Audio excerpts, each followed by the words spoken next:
Welcome back to Panda's Nightmares. Tonight's video is one of the most heartbreaking and unsettling yet.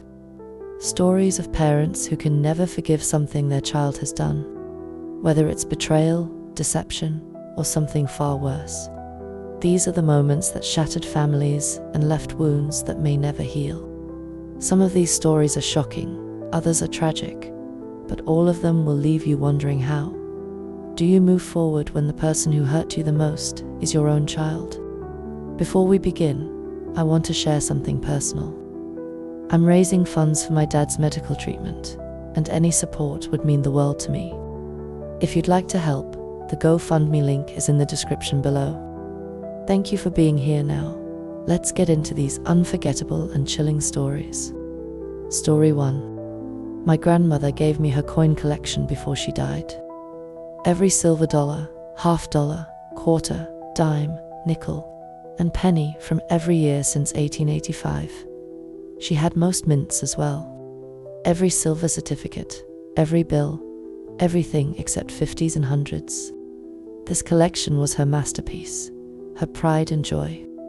My stepson took the entire collection and spent it at face value. He took it from a safe box that I never opened. I only found out it was him because I went through his room, and when I picked up his shorts, I could hear a ton of coins in the pocket. I reached in, and the pocket was full of just pennies. Looking closer, of course, they were steel pennies and wheat pennies. Story 2. My grandfather had quite the coin collection, and my brother sold half of it at a pawn shop so he could buy drugs. At least he was getting more than face value, but they were definitely worth more than what he got. He then started selling off my mom's DVD collection, which made her furious because you only get about $1 per movie. He wanted to go for the stamps, several books of very expensive and rare ones, but my mom had locked them in the safe, along with the remaining coins. He tried to accuse her of not trusting him, but she told him he did not deserve her trust. He sold the guitar my mom had specially ordered for him. He sold everyone's things, including some of my great-grandmother's jewelry after she had died. He spent $1,800 on Maxim magazines, M-rated video games, a video camera, and costumes for a movie he wanted to make. Oh, and drugs. My mom sent him to break rocks at my grandparents' house for a summer, and it seemed to straighten him up, but once he was back around his friends, he kept spiraling. Eventually, he got so drunk and stoned out of his mind that he crashed his car into a fire hydrant at 17. He narrowly missed hitting a transformer. Now at 26, he has 5 kids with his 34-year-old wife. 3 are hers from a previous marriage. He has been to rehab, Alcoholics Anonymous, jail multiple times, held by the Department of Human Services, and kicked out of several houses. He is finally starting to fly straight. He got off Oxy, claims to have found Jesus, no longer smokes cigarettes, and does not drink. His wife is a raging alcoholic, which makes things tough for him. But he loves his kids and is trying hard to provide a better life for them. He was diagnosed with keratoconus, a condition where the cornea thins and starts to protrude, and it shifted his perspective a bit. Now, he tells my parents how much it meant to him that they never gave up on him. He even said, "I really hope, bro, my 3-year-old niece Brody does not end up a little shit like I was." Story 3. I am the stepfather to my wife's 3 kids, 1 son and 2 daughters. The younger 2 are great kids, but the oldest daughter has always had a knack for choosing the wrong thing to do in every situation. She consistently chose to hang around the wrong people. Despite my wife and me trying to guide her away from repeating our own past mistakes, she got into drugs and eventually started using crystal meth regularly. We put her in inpatient rehab, but she fell out and relapsed. We tried outpatient rehab, and she relapsed again. Insurance covered all it could, so we had her join Narcotics Anonymous, but she still relapsed. When she realized we were going to find out, she crossed the final line. She robbed us blind while we were both at work and took off with a guy she had been hooking up with. I could have gotten over the material loss stuff is just stuff, but she went even further. She stole my wife's identity and completely drained our bank account. At the time, we were living paycheck to paycheck, and bills were not always perfectly on time. This was catastrophic for our finances. Insurance fought our claim, arguing that she was a family member who had permission to use some of the things she took. We were also not great at documenting our possessions, so they pushed back on what we claimed. In the end, out of frustration, we dropped the claim and slowly replaced only about 25% of what was lost with our own money. Bills piled up dangerously. We had to beg and borrow from family just to keep the lights on. My wife took an emotional hit from what her daughter had done and blamed herself, even though I assured her she had raised her well, and that her daughter had chosen this path on her own. The guilt consumed her, and she fell into depression, eventually losing her job due to calling in too often. By some small miracle, I managed to keep us afloat with the help of family and working serious overtime. My wife found another job, though it paid less. Even with her new job, we were still losing the house. We finally found another place smaller, but a few $100s less in rent and utilities, since it was a newer construction. Meanwhile, my stepdaughter was arrested and sent to a local jail on identity theft charges. Stress was high as my wife tried to work things out with her. Then, my wife's health began to decline. After significant testing, we learned that the last 2 years of stress had taken a serious toll, and she had developed multiple sclerosis. It was progressing quickly, and unless she took steps to reduce her stress, it would only get worse. Eventually, we dropped the identity theft charges, but only under one condition: she would never, ever live with us again for any reason. She moved to another city a couple of hours away, kept in sparse contact, and visited maybe once or twice on her way through town for concerts. She seemed to have finally cleaned up, but was too broke to help us at all. Meanwhile, my wife could not get disability due to her social security being completely screwed up from the identity theft. I took on a second job and started working 70 to 80 hours a week just to pay the bills. We downsized everything, lost both of our cars, and I bought a 20-year-old clunker for $1,000. We sold whatever we could that did not have too much sentimental value, and I even cashed out my 401k. Now, 4 years later, I am still working 70 to 80 hours a week. Our bills are finally stable, but I am still paying off nearly $80,000 in debt. I have yet to buy a new car and have spent around $1,000 a year just keeping this old one running. It will be nearly 2020 before I claw my way out of this hole. No, I can never forgive her for this. Story 4. My daughter came into my life when she was 18 months old. I started dating her father, who had just won full custody of her and was struggling to raise. A girl on his own man, you should have seen the way she was dressed. I come from a background of step-parent adoption. My biological father was never in my life, and I feel as if I was truly blessed to have this man, who owed my mother and I nothing, come in and be the best husband, dad around. So, once it became time and we agreed to marry, I felt that the right thing to do was to adopt her and give her everything that I had been given. Fast forward 3 years, and long story short, the marriage is over. Over the upcoming months, I start finding drawings of myself tied to a tree. Myself being beaten like a piñata. I know, 'cause they say mum. I try to get her into counseling and her father refuses. I did my best to make sure she knew it wasn't her fault. I wasn't leaving her, etc. Yet there was so much anger aimed at me. Fast forward again 5 more years.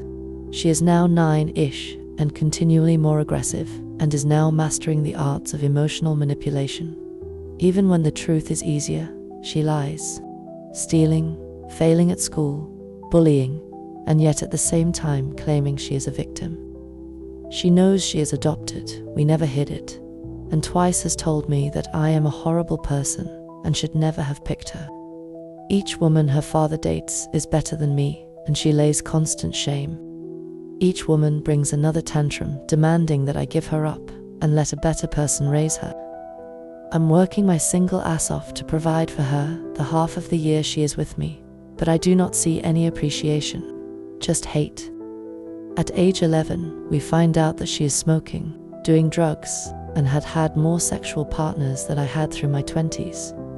She is stealing my diamonds and thong underwear. I have to install a lock on my bedroom to keep my things safe from her, and still her father will not allow counseling.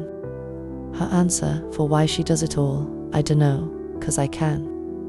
Nothing is stolen at her dad's house, and now we are stuck in this cycle. Dad's house is good, dad doesn't need to discipline. Mum's house is bad, and she's always choosing the route that will get her in trouble. At age 12, she ran away from her dad's home in the middle of the night. I really had no clue kids in the 2000s would actually tie bed sheets together and shimmy out windows. But alas, the sheet billowing in the wind was proof. This was somehow my fault, not sure how, and the first time I heard all of the malicious rumors she has been spreading about me. When speaking with the local law enforcement, a neighbor came out screaming and crying that I'd be taken into custody for physical and mental abuse of my daughter. For 3 years, my kid had been playing on this woman's sympathies, telling her that I force her to have sex with my boyfriends, burn her with cigarettes, beat her, and threaten to kill her father if she tries to speak up. Then I find out the whole neighborhood believe this is true. They believed that I was beating the crap out of my kid and my ex-husband for years. We also discover at this same time that she has over 20 social media accounts, each one representing another side of her personality. One, she was a gang member, toting guns to school and beating others. One, she was a rape victim, reaching out to persons on chat to build her back up. Another, she was a blasphemous, angry teen who beat the hell out of her mother. The only common theme across her stories was the horrible mother she had to endure. A week later, she was admitted to the psychiatric children's ward due to an incident at school. There, they blanket diagnosed her with depression, suicidal ideation, and oppositional defiant disorder. This was also the first and only time that she blamed her father for everything and begged to live with me, with no visits to her father, and because I knew she needed the help. I agreed for the short term, take FMLA and work to get her better. For 3 months, we lived with no separation. She was never left home alone. She was worked back into society with established visits, counseling, socialization. I did it all. I lived life on edge, waiting for her to steal, run, scream, anything. Police to come to my door and tell me I was arrested for kidnapping her. It's been ongoing for so many years, I expected it. Eventually, we worked her father back into her life and returned to our week-on, week-off visits. Things seemed better. Age 13. Now we are cutting because life is so horrible. At least that is the costume she wears around some. Doctors and all of us are starting to realize that this isn't depression. This is something more. ADHD, bipolar, schizophrenia, cluster B psychopathies. Can't find a name for it. Can't find a medical cocktail that works. And her stories keep changing. The name carved on her arm. This boy raped her, 'cause mum let him do it. The heart carved on her thigh. For the love my mother doesn't give me. It's been a total of 7 rages against me now. Heartless, cruel rages, holding me responsible for every bad choice she's ever made. Demanding that I leave her, and I'm cracking. I'm starting to show physical signs of the stress and damage all of this has done to me over the years. I can't be around my friends' kids because I no longer enjoy children. Today, she is 15. In mid-November, I received a 9-page message letter from her demanding that I change or she is going to return to the old her. That she hates me, and the worst thing I have ever done in my life was adopt her, and that I either need to her go or die. In the folded up pages was a 1-inch thick roll of folded toilet paper covered in her blood. In her letter, she told me that I am the only reason she cuts, and that she will continue to cut until she gets what she wants. 5 days later, I packed up her things and sent her to her dad's. I can't do it anymore, and I feel like shit for giving up. But I now resent her for taking away all those years and destroying my interest in children. I have no interest in ever having one of my own now, and I cannot look at my niece and nephew with affection because I am so jaded. I do not know if I will attempt contact with her anymore. I don't know if my heart or my head can take it anymore. I believe that anger is misplaced. As it is all mother-related, so could be abandonment issues stemming back to her biological mother. But I don't know if she realizes or will ever realize what she has done. All I know is, don't ask me to babysit. Story 5. My son was a great kid when he was young, but everything started changing when he was about 11 or 12. In 5th grade, his school had the students draw pictures of what they did over the summer. He drew a picture of our 4th of July celebration and was immediately sent to an alternative school because they claimed he had made terroristic threats for drawing fireworks and explosives. The problem was, our district had only one alternative school, and it housed kids from elementary through high school. He was supposed to serve 3 weeks there. We fought the punishment hard because it was ridiculous. And by the time we finally made progress in getting the decision reversed, he had already started getting into trouble there. He always tried too hard to fit in, especially as a middle child. By the time the school agreed to lift his punishment, he had already racked up more disciplinary issues, which extended his stay. He spent the rest of the semester in alternative school, eventually returned to regular school, and then found himself sent back for other problems. About a year later, his mum and I split up. He came with me, along with his little brother, while our daughter stayed with her mum. As he went through puberty, things got progressively worse. He became more defiant, got into more trouble at school, and turned into a completely different person. One thing to note, drugs were never really the issue. There were a couple of times when he claimed he was doing drugs and got in trouble for it. But every time I took him for a test, it came back negative. This happened about 4 times. It was like he wanted to get in trouble. I am not saying he never did them, but I never had any solid evidence. At 15, just a month away from turning 16, we had been camping and had just gotten home. As soon as we walked in the door, he immediately sat down to play Xbox. I told him we needed to get things unpacked and sorted before he played, which would only take about 30 minutes. He got angry, stomped to his room, slammed the door, and locked it. I kept bringing in loads from the car, and after about 5 minutes, I went to talk to him. His door was locked. I tried getting him to answer me, but he ignored me. He did this a lot, so I had already replaced his doorknob with one that had a key. I went to get the key, unlocked the door, and walked in. My son had hung himself.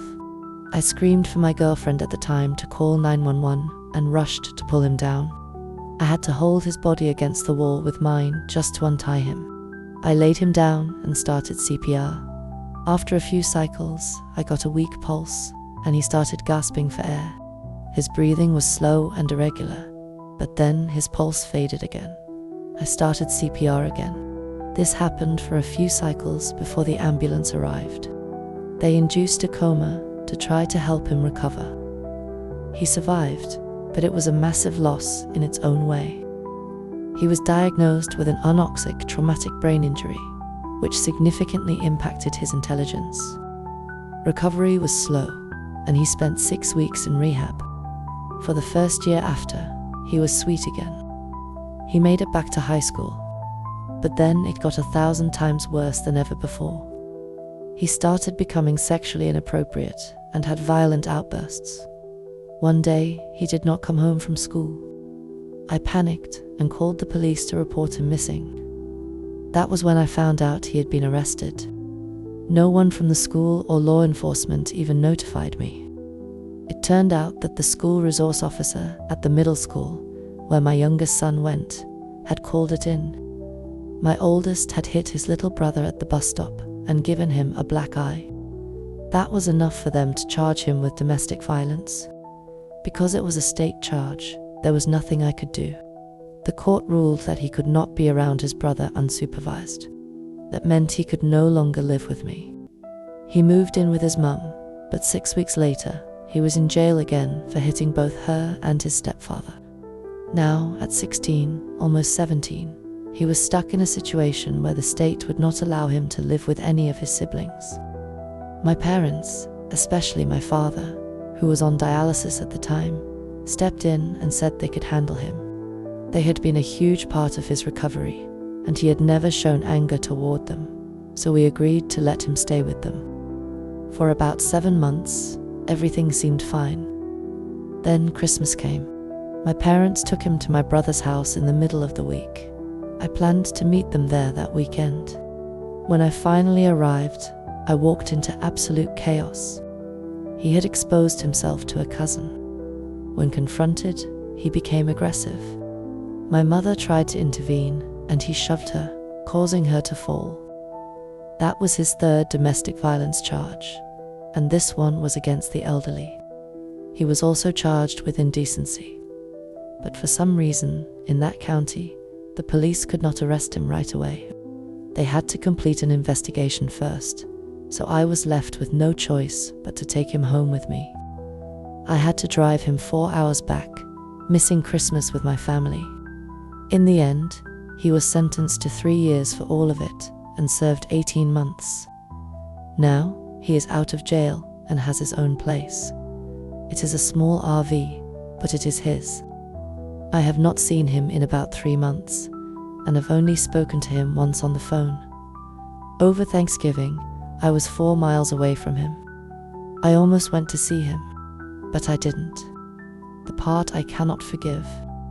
For one, my father, the man I was closest to, passed away the summer after my son's arrest. Because of my son, I missed the last Christmas I would ever have with my dad. But more than that, I can never forgive my son for the thoughts I have had throughout all of this. A parent should never, ever have to wonder if they did the right thing by saving their child's life. And I hate that I have wondered how the last 6 years might have been if I had not. Story 6. A few years ago, I lost my job and was running out of money fast. I needed to pay rent and bills, but I had nowhere to turn. One day, in a complete panic, I committed an armed robbery just to get a few bucks. I figured that if I was not caught right away, I would get away with it. 5 days later, the police showed up at my door. They took me to the station and charged me with robbery. I denied everything, but all I could think about was spending the next few years in prison. The only experience I had with jail before that was 5 days for a DUI. When they finally booked me, they told me I could make 1 phone call. The only number I knew by heart was my mother's. It had been the same since I was a kid. But I turned down the call. I was too embarrassed. A few days later, I was taken to medical for a physical. The nurse asked if anyone knew I was in jail. For some reason, I told her that I had chickened out of calling my mom. She pointed to a phone in the office and told me I could call her now. I remember standing there, hearing the phone ring and hoping she would not answer, but she did. I expected her to disown me, to tell me she was done, but instead, she just sounded concerned. She wanted to know if I was safe and if I needed anything. And then she said something I will never forget. She told me she would be proud of me no matter what I did. The next day, the jail told me I had a visitor. I walked in and saw my mum sitting there. She started crying, but just smiled at me. She told me she was happy to see me, and that she had put $100 on my books so I could buy supplies because she knew no one else would do it for me. For the next 2 years, she visited me once a month. She sent me cards every week, and even when I told her to stop sending money, I would randomly get $50. She never gave up on me, ... Now, my mother and I talk all the time, even more than we did before. I still get cards in the mail about once a month, always with a note inside reminding me how proud she is of me. Story 7. When I was 12, my sister escaped a controlling and abusive marriage.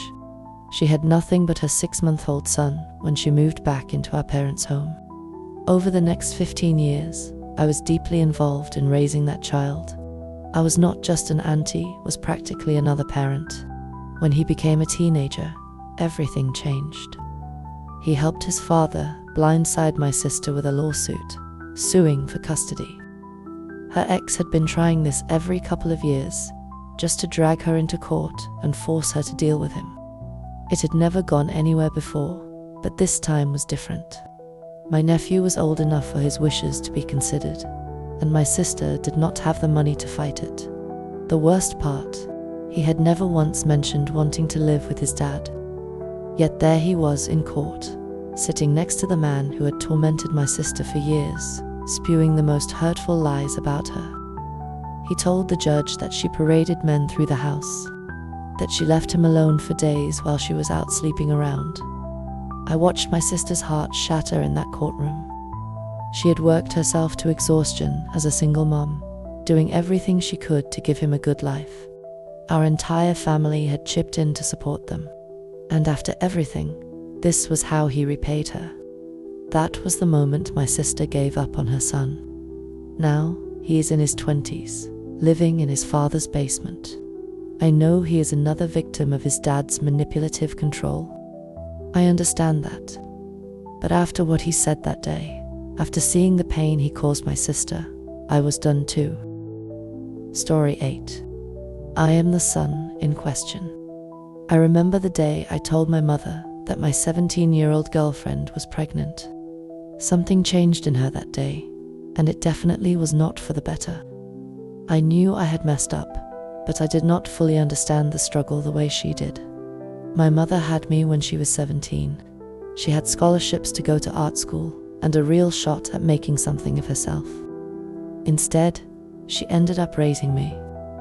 I will never forget the way she looked at me and said, "You are stupid if you choose to take care of that child." We fought over it.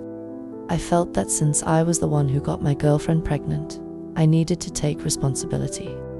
I had computer repair skills and a strong work ethic. Finding work would not be that hard, right? Fast forward a few years, and I finally understood exactly what she meant. To be clear, I love my children every single day and would not trade them for anything. But those years were brutal. I watched all my friends grow distant. They had their freedom while I was stuck working 2 jobs and taking care of a child. I was a buzzkill to most of them. I struggled and pushed through everything, barely making it. To minimum wage jobs were not enough to afford daycare and a 1-bedroom apartment in Iowa. There were times I honestly was not sure if I would make it. I lost a part of myself during those years. I spent so much time wondering what life would have been like if I had listened to my mother and chosen adoption. Would I be happier? I could have graduated on time, had a degree, and been making significantly more money than I was.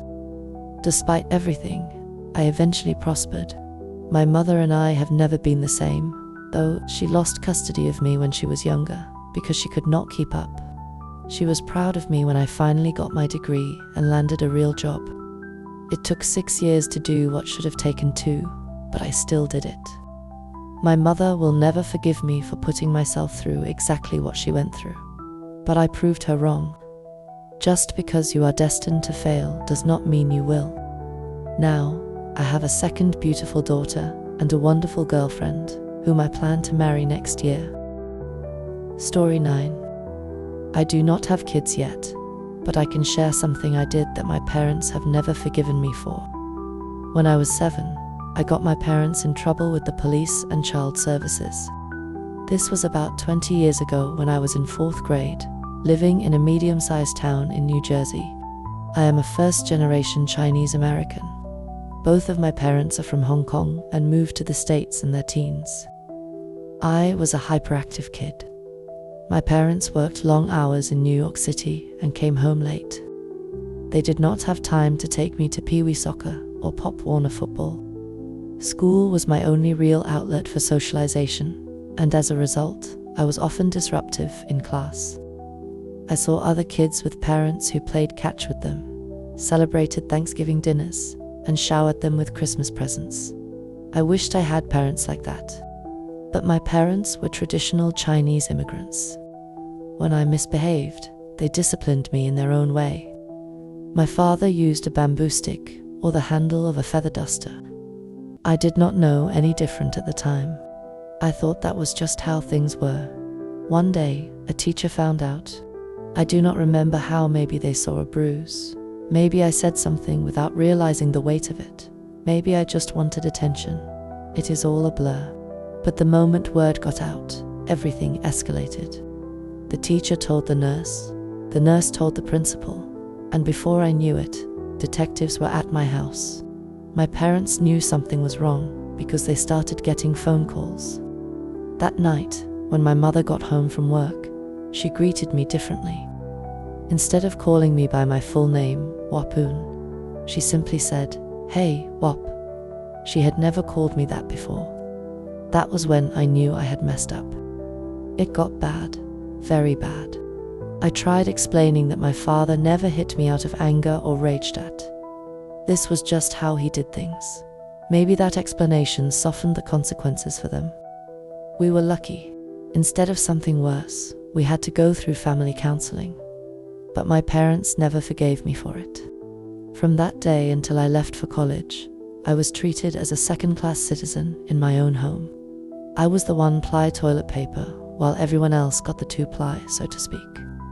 My younger sister was babied, celebrated, given the world, while I felt more like a financial liability than their son. I became an angry teenager, drowning in rage against the machine and Papa Roach, which makes me cringe now just thinking about it. As an adult, I can empathize with both sides.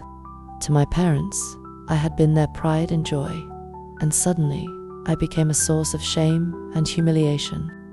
My father, a proud Chinese man raised to be emotionally bulletproof, must have been deeply hurt in ways he never admitted. But at the same time, this is America. This is not where they grew up. Things are different here. For years, I have tried to repair my relationship with them. Maybe they messed up. Maybe I did too. It taught me that the world is not perfect, and maybe that is okay, ... I still have deep fears about being a bad father one day because of all of this. I hope that I won't be. But for what it is worth, I think I am stronger because of it. I no longer harbor resentment, despite how painful those years were. I just hope that one day they will forgive me, because I know that I have forgiven them. Story 10. This is a story about a man I only met in passing, a friend of a friend. Even in those brief encounters, it was clear he was a major asshole and an all-around terrible person. Lazy beyond belief, he hated working.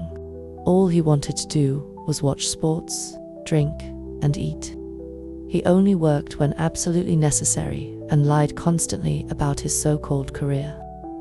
Depending on who he was talking to, he claimed to work at Dell, IBM, some big bank, or a huge corporation in their so-called fuck-it department. He was not some young, cocky noitel in his 20s. No, he was a 50-year-old man-child. Every job he took was short-lived. He would start, work for a while, then quit, saying it was not challenging enough, or that they did not pay him enough for his knowledge. Then the drugs came into play. He lost job after job, unable to stay clean for more than a week.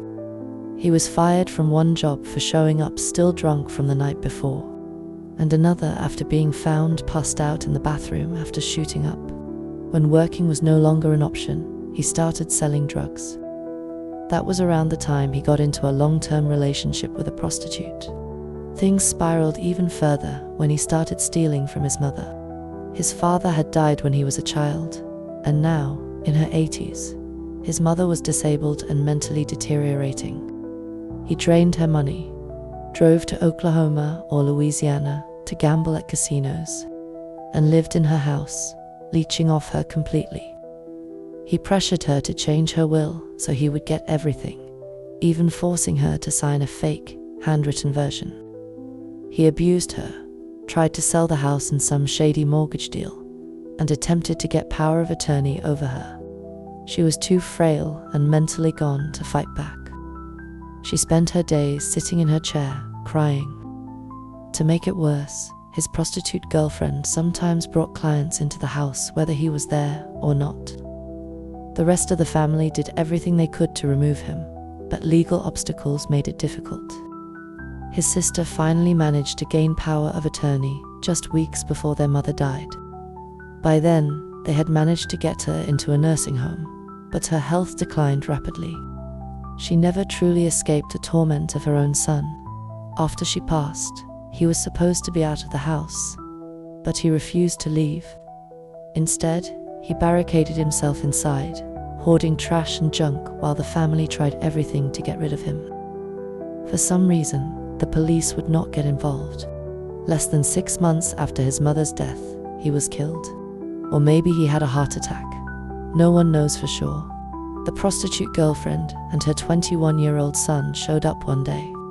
There was a loud, violent argument so loud that neighbors called the police. By the time officers arrived, the two had already fled in their car. Inside, they found his body.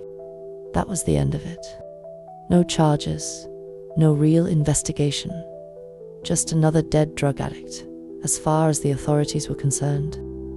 When the family finally gained access to clean out and sell the house, they found drugs stashed in closets and under piles of trash. Anything of value from their mother's life was gone. Family heirlooms, jewelry, furniture, things that had been in that house for over 50 years were nowhere to be found. No one knew if he had sold it all before his death, or if the prostitute and her son had stolen it when they killed him. In the end, it was nothing but a wasted life. Maybe an object lesson in how not to live. Story 11. I'm not a parent, but my stepfather has completely given up on his daughter, my stepsister. My stepsister and I are about the same age. When he first started seeing my mum, we were about 12, and he moved in with us when we were 13. She lived with her mother, but would visit us fairly often. He talked about how wonderful she was. She was his little girl. When I first met her, I immediately realized she was a pathological liar. She'd lie about absolutely everything, but he ate it up. This drove me crazy when I was a kid, but for years he'd think she could do no wrong. Eventually, though, he became wise to her lying. She told her mum she was going to see her dad on his birthday, but then called us and said she couldn't come. She ended up taking the money her mother gave her for a gift and went partying with it on her dad's birthday. It went on like this for years. She would make plans, then abandon them at the last minute to go partying. She would only call to hit him up for money under the guise of, "Let's hang out, I miss you," before asking for $100 so she could get drunk that weekend. When she was 20 and dating this 35-year-old guy, she got pregnant. They were going to raise the baby together. She drank, smoked, and was on a lot of prescription drugs during the pregnancy, never giving up her partying. Needless to say, the baby was born with some pretty significant issues. She wouldn't eat and nearly starved to death. She didn't walk until she was 3, and even now at 6, she can only say a few words. She's incredibly small for her age, at 6 looking no more than 3 years old. I'm glossing over many years, but it was clear fairly quickly that this child had issues and was going to require special care. Calling my parents, saying that he hit her, and that he hit the baby, when there's no evidence of that being true. And I'm not just victim blaming. She laughingly told one of her friends that she made it up so she'd be able to get more money from him. She started couch surfing with a baby in tow, still going to parties and leaving the baby at random people's houses. My stepsister had no interest in that. She left her boyfriend, the child's father. My parents sometimes took the baby, just so they knew the baby was safe, but eventually stopped to try to convince her that she should have some responsibility. My stepsister was basically homeless at this point, since her friends were getting tired of having a baby around when trying to party. I had moved out, so they offered to let my stepsister move into my old room with the baby under the condition that she respected the rules of the house. Took the baby to the clinic, where she was supposed to be getting help several times a week, and only went to parties on weekends. She refused. My parents and the father of the child started lobbying to take the child out of her custody. He's a wonderful person who only wants to take care of his child. But since my stepsister was just couch surfing, it was difficult to find her and the kid. Eventually, after some of her friends spoke up about her partying and her lying about his abuse at the custody hearing, she lost custody of the kid.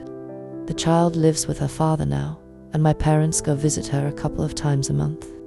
My stepsister doesn't even get her a present on Christmas or her birthday. My stepsister still calls on occasion to ask for money, pretending to miss her family, the same shtick she used when she was 14. But my stepfather has basically cut off all contact with her. He doesn't really talk about her now, but it's been a long road since Daddy's perfect little girl. Story 12.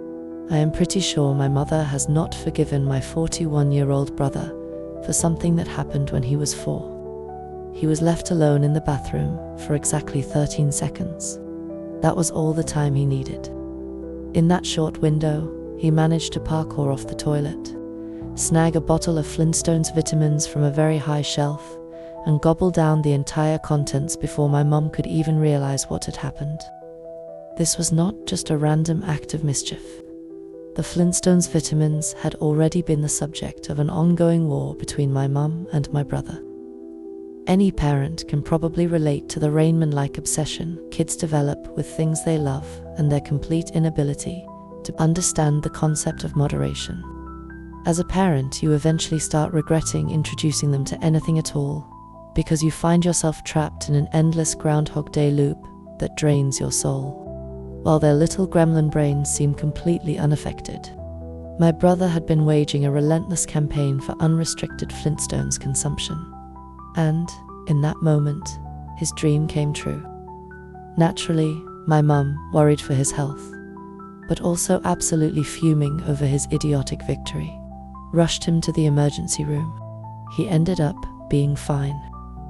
A few days later, Child Protective Services showed up at our house for a surprise visit. Apparently, someone suspected there might be a Munchausen by Flintstones situation going on. My mother went through a rapid emotional transformation from confusion to anxiety to absolute self-righteous humiliation. Now, let me explain something about my mum. She is the type of person who genuinely self-sacrifices for her family, sometimes to unnecessary extremes. When she feels unappreciated or falsely accused, she does not explode into screaming rage. No, she enters a martyrdom mode so intense that it is as terrifying as someone flipping a table in a blind rage. I am pretty sure she forced CPS out of our house through sheer willpower alone. A psychic assault of mom guilt that would break the spirit of even the most hardened social worker. Even now, decades later, I sometimes egg her on to tell the story, just to watch her get all worked up about it. Lord, how he pestered me about those Flintstones vitamins. Every single day, with those daggum Flintstones vitamins. And to this day, I think she is still just as mad at my brother as she was in that emergency room. Story 13. I am not a parent, but I know my mom will never forgive my sister. When my grandmother died, she left each of us a wedding set. My sister, being the oldest, got my grandmother's, and I received my great-grandmother's a beautiful 2.5 carat diamond, while my sister's was 1 carat ... That should have been the end of it. But then my sister brought some friends over and raided my parents' house. She stole my dad's chainsaw and TV. She took all of my mum's jewelry, including a pendant from the women's rights movement that meant the world to her. She even stole $800 in cash that my mum had collected from her job. My mum works in insurance, so she sometimes has cash on hand. It had been hidden in my room, which meant my sister and her friends went through everything to find it. That was not even the worst of it. She pawned her own wedding set. Then she stole mine. She also took my grandfather's ring and the tennis bracelet my father had given my mother on their wedding day. My mum had passed it down to me when I got engaged. The pendant, though, was what truly broke my mother. It was not just a piece of jewelry. It was a connection to my grandmother. She used to tell my mum stories about her mother, about their closeness, their struggles, and their victories. That pendant carried generations of meaning, and my sister threw it away like it was nothing, and she laughed about it. She did not care. She still does not. She has also called the police on my dad multiple times, falsely accusing him of hitting her, threatening her with a gun, and even abusing her son. None of it was true. She did it just to stir up trouble. She is a terrible person, and I know my mother will never forgive her for what she has done. Story 14. I am not a parent, but I am one of the so-called psychotic kids everyone talks about. I was a pretty normal and happy kid till December 15th, 1990, when my dad committed suicide.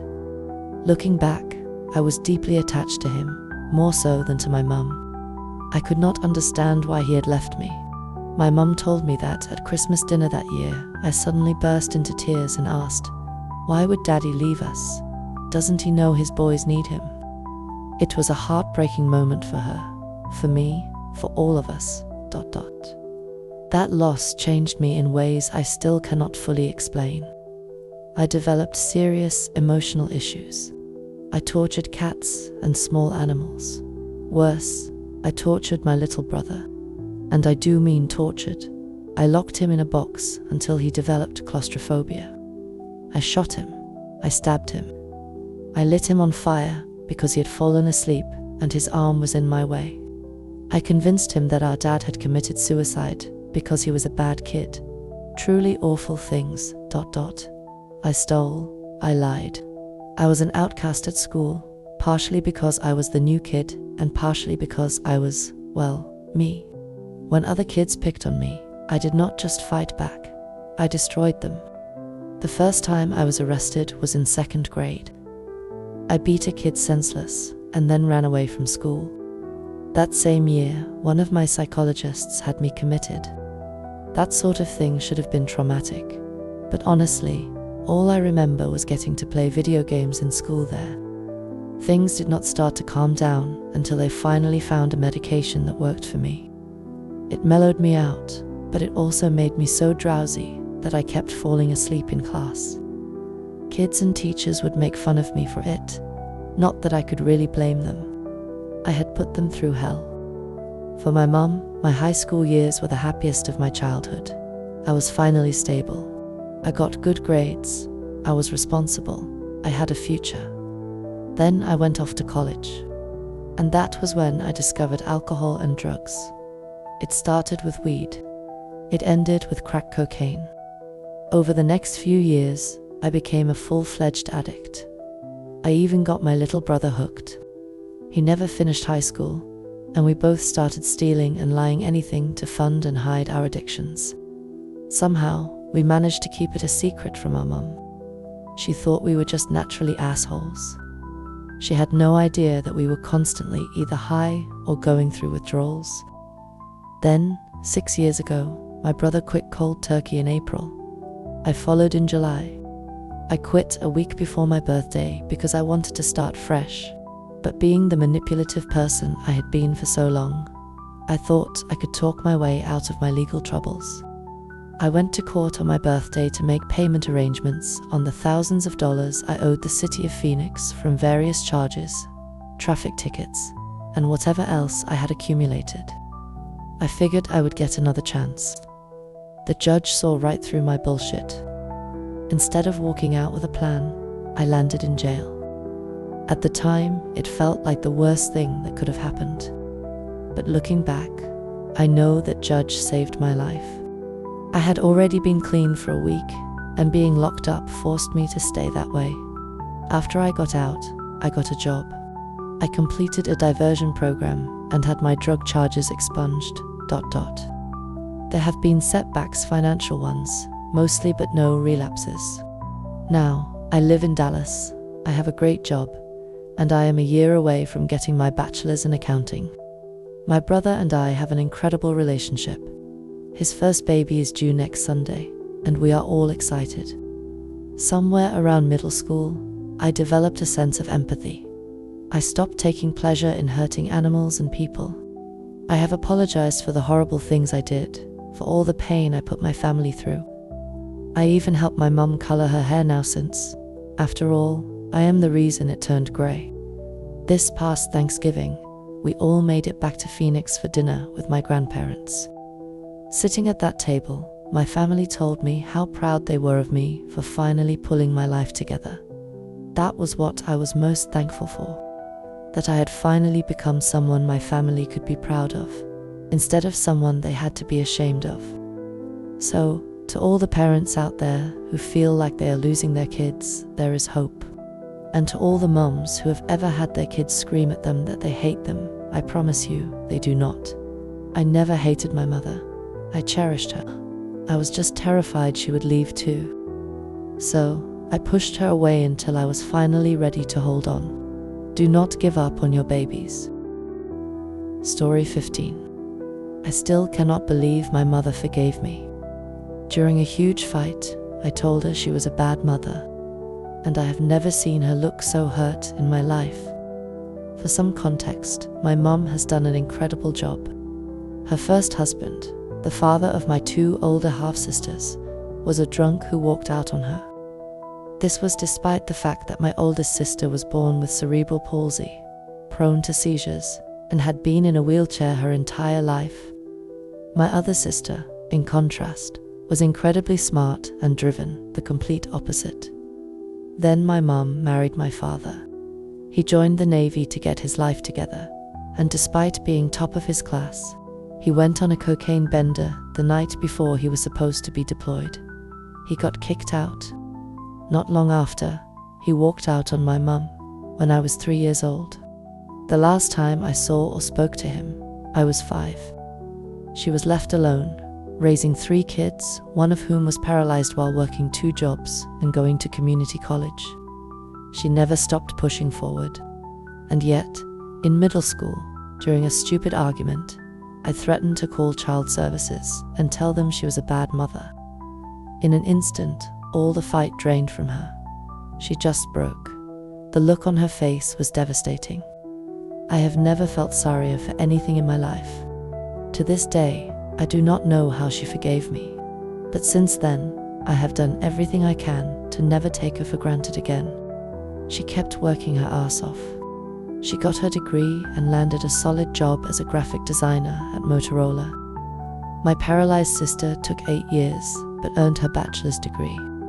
My other sister completed her master's in nursing, and is now working toward her doctorate. I recently graduated with a computer science degree and work in IT. Everything we have, we owe to her. She worked harder than anyone I will ever know. I love my mom.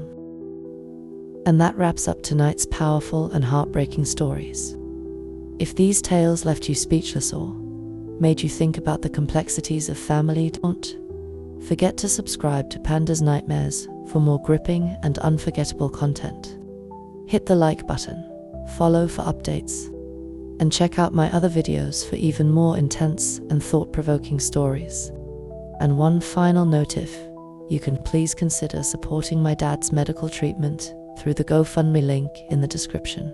Your kindness and generosity truly mean everything to me. Thank you for watching, and remember, some wounds may heal, but some betrayals are never forgotten. Stay strong, stay kind, and I'll see you in the next nightmare.